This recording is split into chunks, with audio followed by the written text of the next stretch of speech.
Imaginez ce scénario terrifiant se déroulant juste avant le coup d'envoi d'un match phare de la Coupe du Monde 2026. Le bus transportant des stars internationales vient d'entrer dans le tunnel du MetLife Stadium. Mais au lieu des acclamations des fans, ils sont accueillis par les armes et les badges des agents armés de l'ICE, le service américain de l'immigration et des douanes. Une grande star est contrainte de descendre du bus, son téléphone confisqué pour scanner ses 5 années d'historique sur les réseaux sociaux, et il est même menacé d'expulsion immédiate en raison d'une technicité administrative enfouie au fond des lois complexes de Washington. Le coup de sifflet initial du tournoi le plus captivant du monde, comme il s'avère, est étouffé par des mains politiques. En apparence, tout semble prêt pour le plus grand tournoi de football de l'histoire.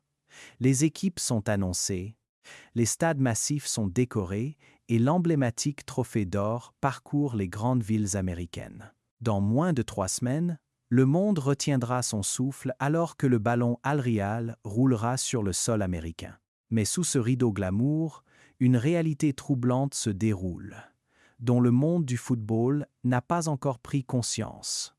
Un compromis lent et caché, une reddition sans précédent dans l'histoire entre la FIFA, l'organe directeur suprême autoproclamé du football, et l'environnement créé par sa nation hôte la plus puissante. Aujourd'hui, 1er juin 2026, nous révélons la vérité. La FIFA a-t-elle protégé les valeurs indépendantes du football? Ou a-t-elle officiellement vendu l'âme du beau jeu aux États-Unis? Pour comprendre comment le football a été pris en otage, il faut revenir au 5 décembre 2025, au Kennedy Center à Washington, D.C. C'était la nuit où des millions de fans de football ont rivé leurs yeux sur le tirage au sort officiel de la Coupe du Monde 2026. Des groupes de la mort ont émergé, des affrontements passionnants ont été fixés, et le monde entier était enivré par le pur esprit sportif. Mais avant même que les fans ne puissent traiter les scénarios passionnants sur le terrain, le président de la FIFA, Gianni Infantino, est monté sur scène avec une boîte. Ce n'était pas un trophée de football. C'était le prix de la paix de la FIFA, un prix créé par l'organisation 1 mois plus tôt. Et le récipiendaire? Rien de moins que le président des États-Unis d'Amérique. Infantino s'est tenu là, déclarant fièrement que le récipiendaire le méritait objectivement pour ses efforts diplomatiques et la négociation de cessez-le-feu dans le monde, en particulier à Gaza. Mais le monde du football en a décidé autrement. Une vague de réaction mondiale a éclaté immédiatement. Lise Klaveness, présidente de la Fédération norvégienne de football, a ouvertement critiqué la FIFA, les appelant à supprimer complètement ce prix de la paix, ajoutant que s'ils insistaient, ils devraient laisser la sélection à l'Institut Nobel d'Oslo. Le footballeur international australien Jackson Irvine a déclaré avec amertume que la FIFA avait tourné en dérision sa propre politique des droits de l'homme. Ils avaient toutes les raisons d'être en colère. Des mois plus tôt, plus de 100 organisations de la société civile, dont Amnesty International et Human Rights Watch, avaient écrit directement à Infantino. Ils ont utilisé la phrase exacte. La FIFA risque d'être utilisée comme un outil de relations publiques pour blanchir la réputation d'un gouvernement hôte de plus en plus autoritaire. Le rapport d'avril 2026 de Human Rights Watch portait un titre effrayant. La Coupe du Monde 2026 débutera dans un climat de peur. Ils ont noté directement que la FIFA n'avait fait aucun effort significatif pour utiliser son influence afin de repousser les politiques affectant les fans et les joueurs. Le jeton diplomatique appelé prix de la paix n'était, en réalité, rien d'autre qu'une révérence calculée de la FIFA envers la superpuissance que sont les États-Unis. Mais pourquoi une organisation arrogante, qui considère généralement ses règles comme supérieures aux lois nationales, s'inclinerait-elle si profondément devant l'Amérique? La réponse réside dans une crise financière cachée, un secret que les principaux diffuseurs ont intentionnellement ignoré au début de 2026. Le cauchemar des 625 millions de dollars de fonds de sécurité gelés. En janvier 2026, Selon le plan, 625 millions de dollars de financement fédéral de sécurité étaient censés circuler du gouvernement américain via la FEMA vers 11 villes hôtes américaines. Rappelez-vous, 95% de cette somme massive était destinée à un seul objectif: payer les heures supplémentaires de la police et des premiers intervenants pendant les matchs. Sans cet argent, aucune ville ne pourrait faire fonctionner l'appareil de sécurité pour les stades accueillant des dizaines de milliers de fans. Et qu'est-il arrivé? L'argent n'est pas arrivé. Le 14 février 2026, le financement du département de la sécurité intérieure a officiellement pris fin après que le Congrès a échoué à approuver le budget. La raison de cet échec? Une vive dispute politique intérieure à Washington sur la politique d'application de l'immigration. Réfléchissez à cette folie.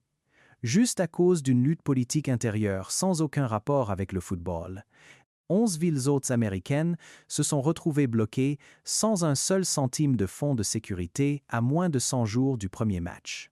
Philadelphie attendait. Kansas City attendait. Le New Jersey, qui accueille la finale au MetLife Stadium, était complètement paralysé dans la planification de ses opérations policières.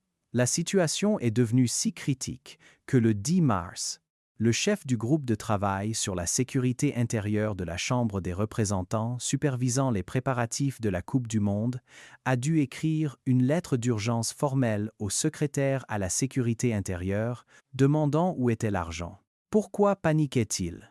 Parce qu'au même moment, des briefings de renseignements divulgués rapportés par Al Jazeera ont mis en garde contre une alerte rouge, des menaces extrémistes ciblant les infrastructures de transport et les festivals de fans de la Coupe du Monde.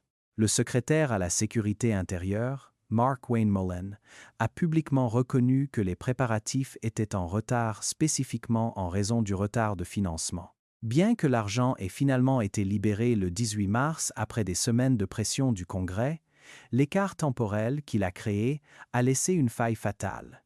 Les plans de sécurité ont été retardés et des exercices annulés. Pour la première fois dans l'histoire, une Coupe du Monde a entamé son compte à rebours final avec des villes hôtes se précipitant pour colmater leurs opérations policières locales. L'Amérique a prouvé à la FIFA que si le sport peut être suprême ailleurs, au pays de la liberté, le football passe après les jeux politiques à Washington. Regardons l'histoire pour voir cette injustice flagrante et ce deux poids, deux mesures. Lorsque la FIFA a attribué la Coupe du Monde à des pays en développement comme l'Afrique du Sud en 2010 ou le Brésil en 2014, ils ont agi comme des dictateurs absolus. La FIFA a forcé ses gouvernements à signer des engagements inviolables.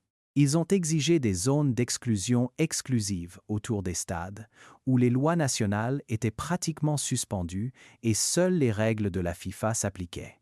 Ils ont même forcé le Brésil à modifier sa loi fédérale concernant la vente de bière dans les stades, une loi promulguée pour réduire la violence dans les stades, juste pour protéger les intérêts commerciaux des sponsors de la FIFA.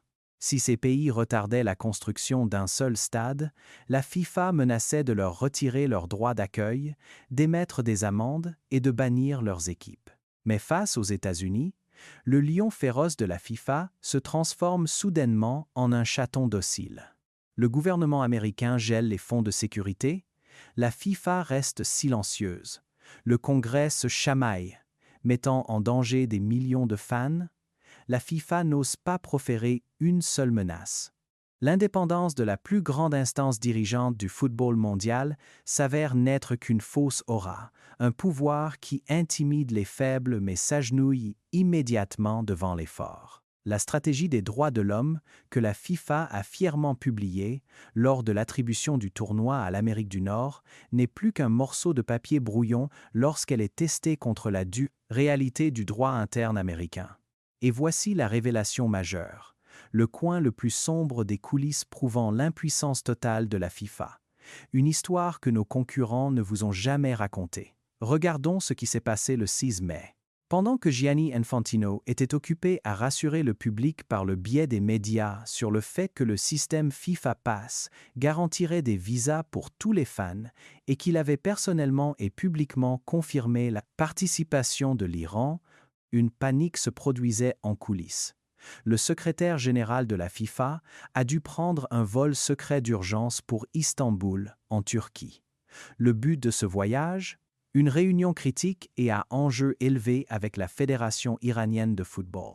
Pourquoi Istanbul et non Washington ou Téhéran? Parce que les sanctions économiques strictes des États-Unis et les politiques de visa avaient complètement stoppé la délivrance de visas pour les joueurs, le personnel et les officiels iraniens. Le système FIFA Pass, présenté par la FIFA comme une clé magique pour contourner toutes les barrières frontalières, a été complètement outrepassé par les systèmes de contrôle de sécurité du département d'État américain. La FIFA s'est retrouvée dans une position humiliante. Ils avaient déjà confirmé la participation de l'Iran au monde entier, mais la nation hôte, les États-Unis, a dit « pas si vite ».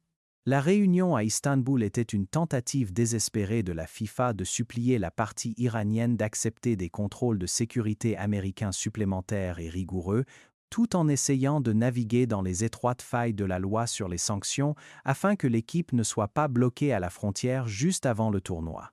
L'organisation la plus puissante du football mondial doit maintenant jouer le rôle d'un courtier pathétique, courant partout juste pour réparer sa propre arrogance de penser qu'elle pouvait se tenir au-dessus de la loi américaine. La FIFA soutient qu'elle travaille au sein du système pour obtenir des résultats, mais les experts s'accordent à dire le choix de la FIFA d'un prix de la paix comme geste principal envers le gouvernement hôte, au lieu de déployer son influence suprême, est la preuve définitive qu'ils ont complètement abandonné cette lutte de pouvoir.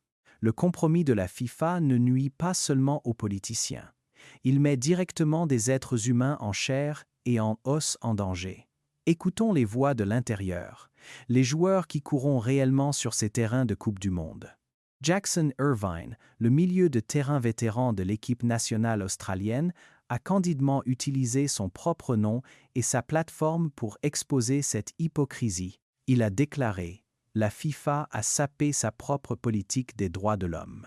Nous, les joueurs, sommes invités à concourir dans des stades où la liberté et la sécurité fondamentale des fans internationaux n'ont aucune garantie publique formelle. » Irvine ne parlait pas d'une position générique. Il soulignait une réalité amère. Alors que les joueurs donnent tout pour le maillot, l'organisation censée les protéger est occupée à serrer la main des puissances politiques. Et même aux États-Unis, tout le monde n'était pas d'accord avec cette application. La députée Nellie Poe, dont la circonscription inclut le MetLife Stadium, a vu ce cauchemar arriver. Elle a courageusement introduit une législation spécifiquement appelée le Save the World Cup Act. Le contenu du projet de loi était simple et humanitaire. Empêcher les départements de la justice et de la sécurité intérieure de mener des raids d'application de l'immigration civile à moins d'1 kilomètre des matchs de football et des festivals de fans pendant le tournoi. Son objectif était de transformer les sites de football en un sanctuaire sûr, où chacun, indépendamment de la couleur de peau, de l'appartenance ethnique ou du statut juridique, pourrait partager la même passion. Et quel a été le résultat? Le projet de loi a été platement rejeté par le Congrès. Aucune zone de sécurité n'a été établie. Les États-Unis ont fermement maintenu leur droit d'arrêter n'importe qui, n'importe où, même s'ils tiennent un billet pour la finale de la Coupe du Monde entre leurs mains. Et voici le mini-rebondissement. Une menace directe pour vous ou quiconque prévoyant de détenir un billet et de voyager en Amérique cet été. Lorsque Todd Lyons, le directeur par intérim du Service américain de l'immigration et des douanes, ICE, a témoigné devant le Congrès, il a fait une déclaration brutale. L'ICE, en particulier les enquêtes sur la sécurité intérieure, fait partie intégrante de l'appareil de sécurité globale pour la Coupe du Monde. Lyons a promis de sécuriser l'événement, mais lorsque les législateurs l'ont interrogé directement sur la possibilité que les opérations d'application régulières soient interrompues pendant le tournoi, sa réponse a été un silence effrayant. Aucune confirmation, aucune garantie.